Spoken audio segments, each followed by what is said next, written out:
The Midnight Visitor. Hello learners, today's story begins with another story, the story of murder. It is written by Graham Greene. The story is set in London in 1930 when charges for murder were death by hanging. People of the town said it was the strangest murder. The newspaper bore the headline Peckham Murder Case. So, you think it was Mr. or Mrs. Peckham who was murdered?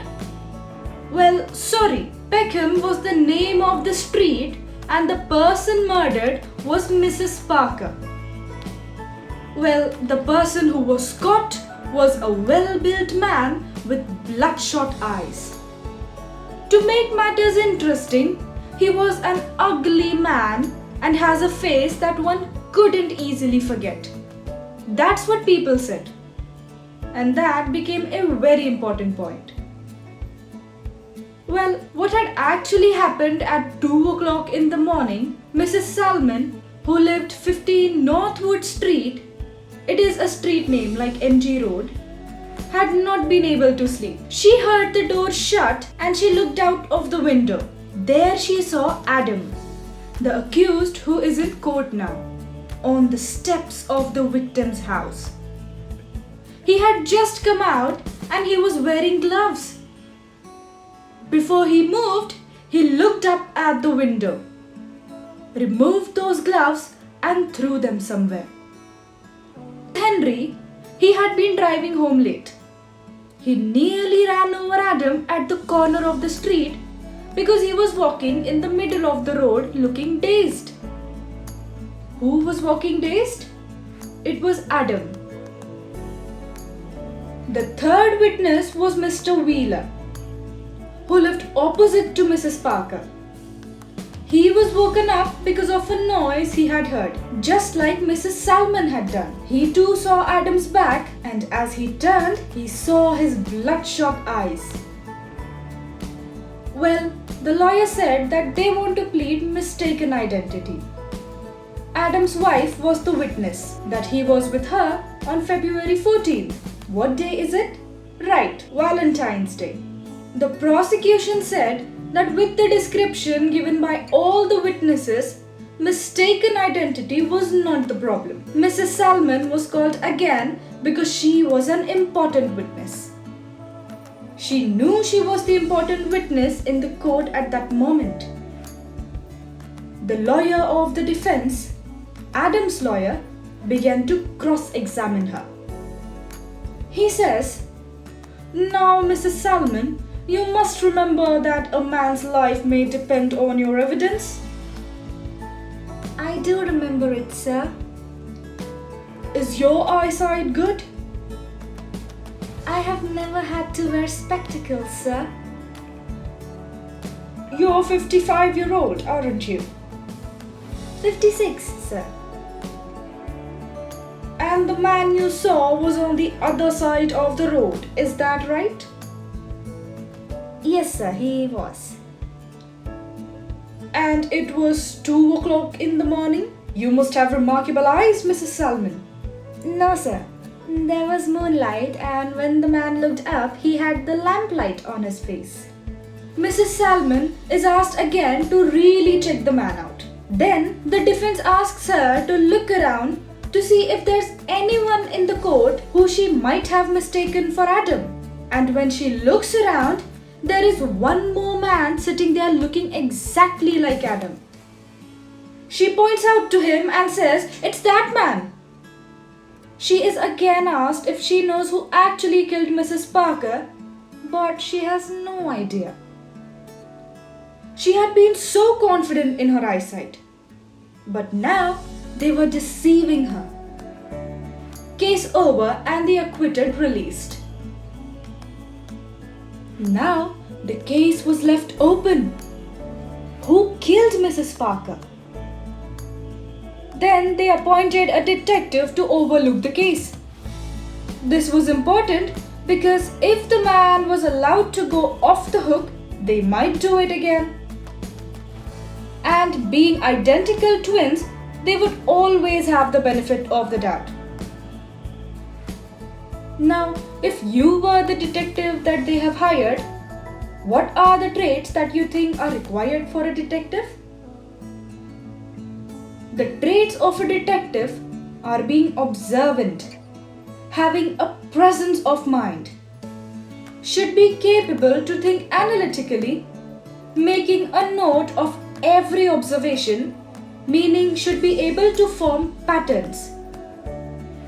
And that is why in all the detective series, detailed attention is paid even to the smallest of the evidence, even a small button. Do you think a spy will require similar traits? How is a spy different from a detective then, if the traits are similar? Keeping all the things in mind, let us meet the spy in our chapter, The Midnight Visitor. The story begins with Fowler, a young and romantic writer, meeting up with a spy, Ausable. Now, reading the chapter, we know that Ausable does not fit into any of the characteristics that you described. He was a fat little man. Along with you, even Fowler was disappointed that the Ausable did not match the description. It is the line, "You are disappointed," Ausable said wheezily over his shoulder. "You were told that I was a secret agent, a spy, dealing in espionage and danger. You wish to meet me because you are a writer, young and romantic.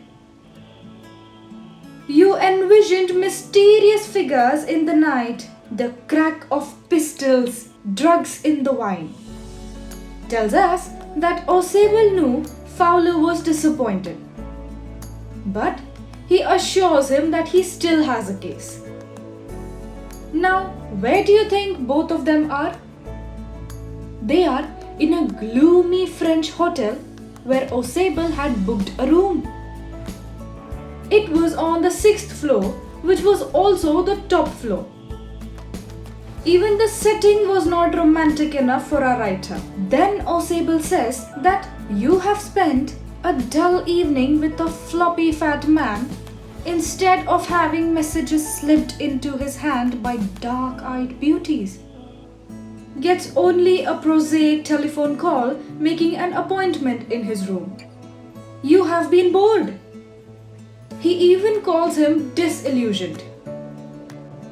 But take cheer, my young friend. Presently you will see a paper, a quite important paper for which several men and women have risked their lives. Come to me. Someday soon, that paper may well affect the course of history. In that thought is drama. Is there not?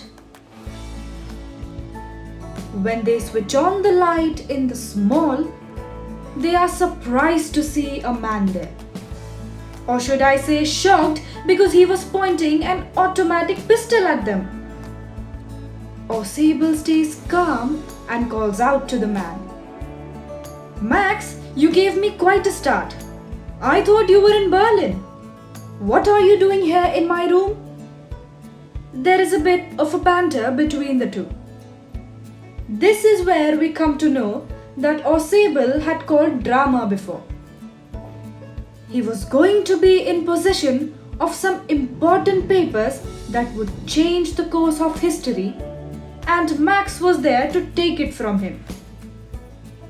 During their ongoing conversation, there is a knock at the door.